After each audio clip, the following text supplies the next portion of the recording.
Let me first give you my definition of financial independence. The ability to live from the income of your personal resources.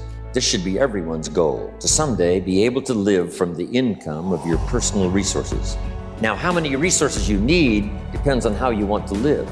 But if you wish to live modestly, it doesn't take all that many resources over a fairly brief period of time to have enough resources to live modestly. If you wish to live more lavishly, of course, you need to accumulate more resources. But that's my view of financial independence, so that you can live from the income of your resources. Now you can choose the work you do. Now you can choose to work or not work. Now you can work not because you have to, but because you want to. When we talk to kids about financial independence, we say, do what you have to as quick as you can so you can do what you want to as long as you can. Everybody should major in economics because it's such a vital part of your life. A paycheck is so vital because, first of all, it provides for you and the family's survival. Second, it provides for the opportunity of success. Some people feel we shouldn't spend that much time talking about money, but we really should. Someone says, well, you know, money is the root of all evil. Not true. Here's what it really says. The love of money is the root of all evil. Here's what's noble, what money can do, the projects it can support, the relief from debt it can create, building a financial wall around your family nothing can get through. So economics is major. The key, of course, is what you do with it. If you earn a lot, you should give a lot. Key phrase from antiquity, here's what it says. If you've been given much, now much is required. If you've been given great responsibility, much is required. If you've been given much wealth, now much is required. Everyone has to solve this about the money to go for. Should you go for the money? Should you go for success? You should earn as much as you possibly can. Reasonable time devoted to economics, job, business, future, enterprise. With that enterprise and with that job, the key is to earn as much as you possibly can, as you balance your life with everything else. Not at the sacrifice of your friendships, not at the sacrifice of values, not at the sacrifice of integrity. Your financial journey begins with what you do with the first dollar. Now, sure, you can do the wrong things and finally correct that, get on a better path, but it all begins on what you do with your resources. Here's the two challenges of life. Number one, the development of our full potential. Challenge number two is the wise use of all our resources.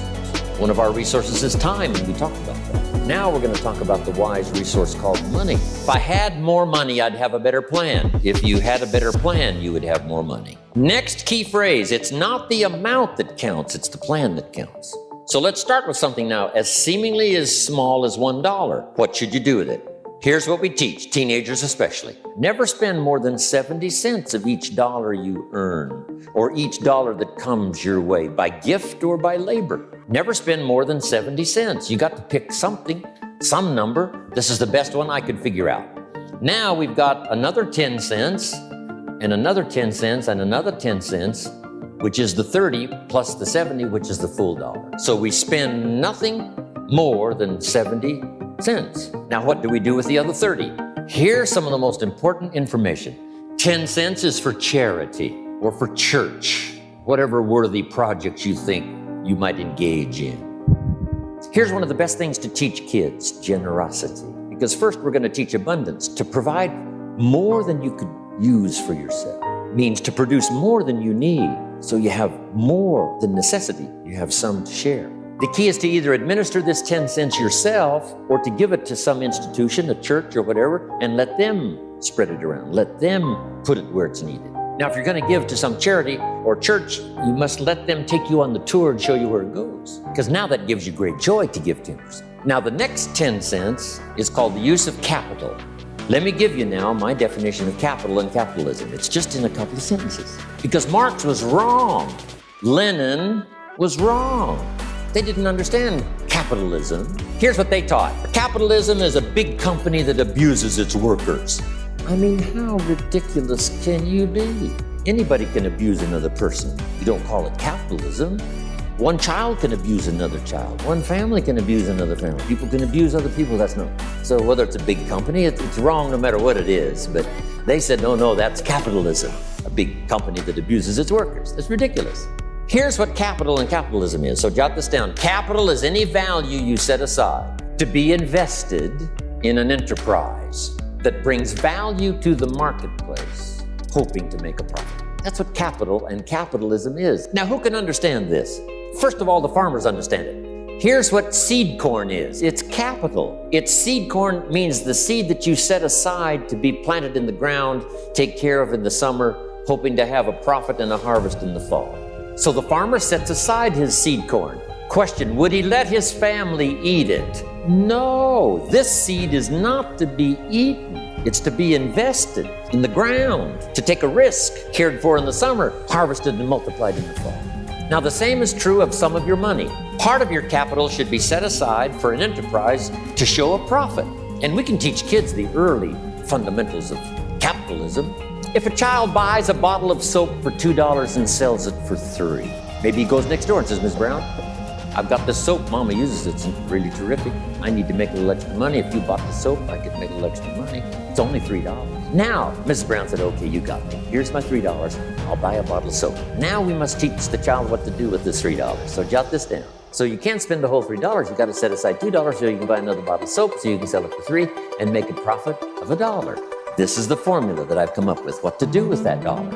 Don't spend more than 70 cents. 10 cents for church or charity, 10 cents to invest back into your business so that someday you can buy more than one bottle and get it a little cheaper so that when you sell it, you make a little more money. I mean, kids, you don't have to be General Motors to understand the mechanics of capitalism. Now, guess what we call this little kid that's now engaged in this enterprise and is making a profit? We call him a capitalist. It's 10 cents that you invest and let someone else use it.